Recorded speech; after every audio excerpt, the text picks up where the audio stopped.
Okay guys, so welcome to this video. So I will be teaching you guys on how you can practice in practice tool in order to get out of browns, because I am silver, but this practice can work for you till a very high rank, as much as you want.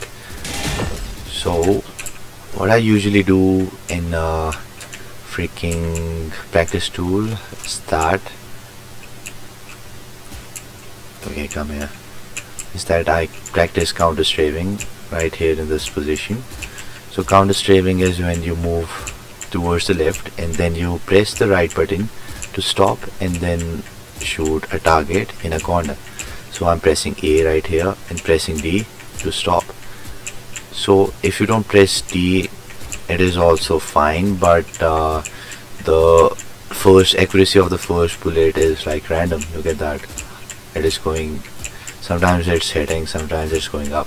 So always you want to do counter strafing, press the opposite key, stop and then shoot like that. So this is the second time I'm recording this video, because I realized that when I was doing this thing right here, I pressed F2 to change the agent and it usually started and paused my recording. So that pretty much sucked. Anyway, second time. So the second thing you can do after counter strafing is to warm up your freaking hands. I usually go for chamber and use his headshot ability, because it has one shot and it really helps you be more reliable on your first shot.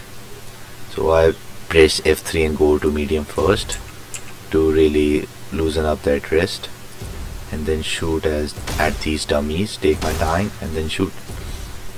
So if you're in browns, you should start with medium first, because it is slowly developing your reaction speed, opposed to like really smashing it on you.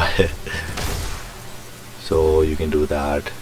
So you can notice that it is always a linear movement, that is my crosshair is always at head level, and I'm just doing a linear movement towards like left and right, opposed to up and down.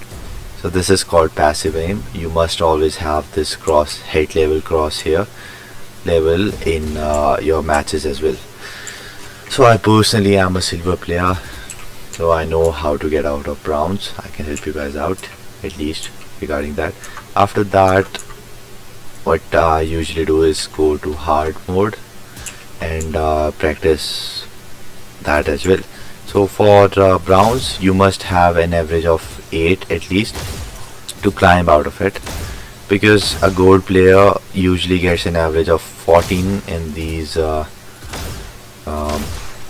practices. So if you want to be silver, you must have a score of above 8 to be really superior than the other players in browns in terms of aim. So do this like a couple of times when you feel warmed up.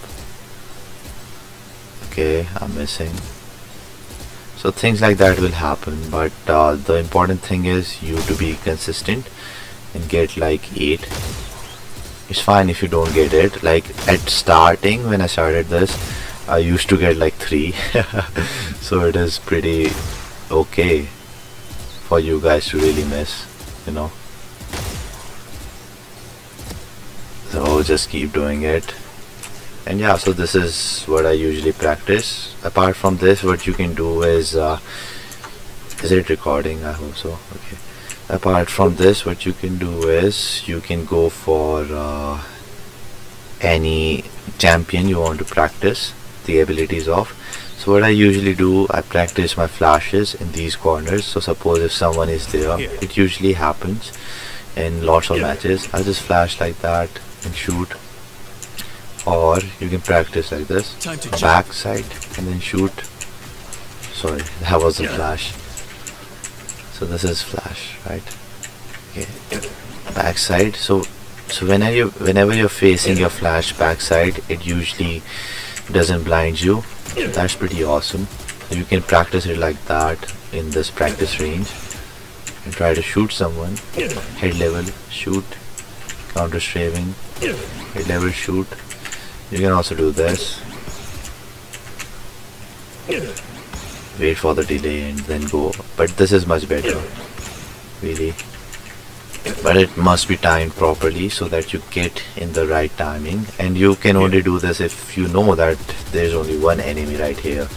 Because if you flash like this, and if there are two, that guy can randomly spray, and this guy too, and someone will get you. There's higher chances. So the fourth thing I like to do is practice dodging flashes.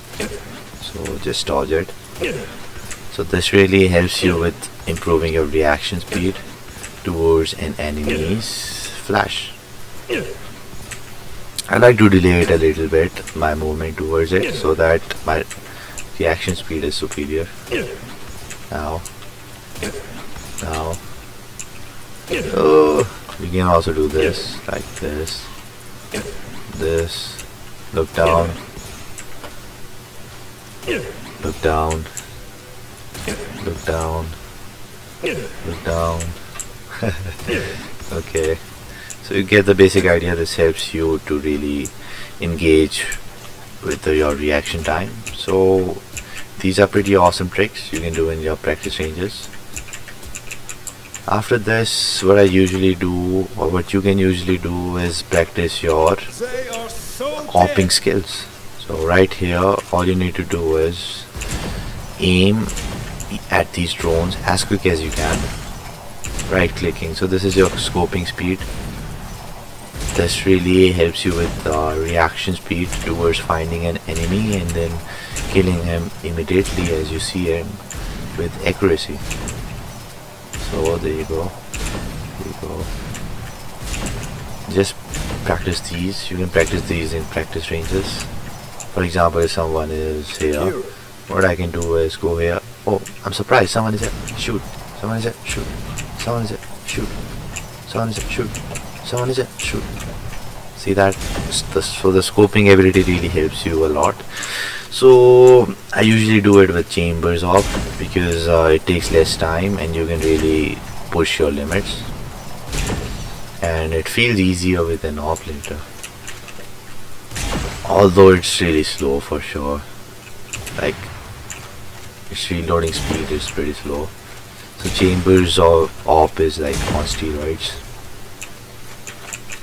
You can also try jump peeking like this, and then the scope, pre-aiming, without a scope, re-aiming, but it takes time. So you can practice jump peeking with an op right in this location.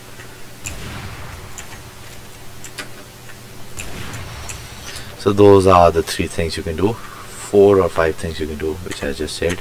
Another thing is, like I like to do, is practice raises. Satchel out. Satchels. Satchel out. Satchel. Satchel out.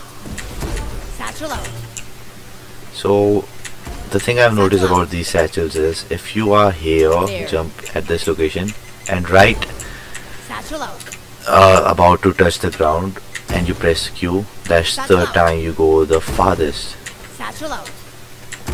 So this is pretty useful opposed to this. Satchel This out. one, you just go up. Satchel out. This one is pretty far Satchel away. out. Huh. Satchel out. I think they're the same actually. Satchel out.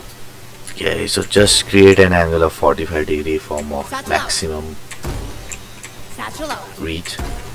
Another thing, her damage Satchel out. for this ability is always 150, Satchel out. irrespective of the distance. For this, Satchel out. it is 50, right there. Satchel out. Satchel out. Okay, so Satchel if it is far, it is 15. Satchel out. If it is close, it should be Satchel out. 50, right? Satchel out. Right. Satchel out. If it is Satchel on out. leg, 50. If Satchel it is out. FR, okay, Satchel if it out. is here, what the heck? Satchel out. Satchel out. So anyway guys, these are the things I usually do in practice ranges. So this comes really in handy because before doing this video, or when you're starting, you would notice that you are getting like a 4 or a 5 at hard mode in this range. but after like practicing 2 times in a row, you're getting like 15, 14, or maybe 8. Like it is improving. So the thing is that that level of accuracy is being reached directly. Your optimum level of accuracy is being reached directly in competitive matches, right? So you are having that 4-5 score in your competitive match if you are not warming up. So you will be like that for like 5 rounds in a row, and that would be pretty bad for you because you would be losing at that round because of your accuracy. And that's why it is important to warm up. Then you would be using that 15 score, your warmed and optimal body, towards Satchel out. your ranking up potential. Satchel out. Satchel out. So anyway, that is it for this video. What I usually do after this is I tend to go for Eclipse. That is where the guns change. It is pretty fun and it improves your game sense. It helps you with game sense warming up as well if you have that thing Satchel out. to really loosen up your mind Satchel out. towards the game. Anyway, that's it for this video. I'll see you in the next one. Thanks for watching and peace out. Here comes the party. Here goes the party. Goodbye, guys. Last. Come on. Yes, there we go.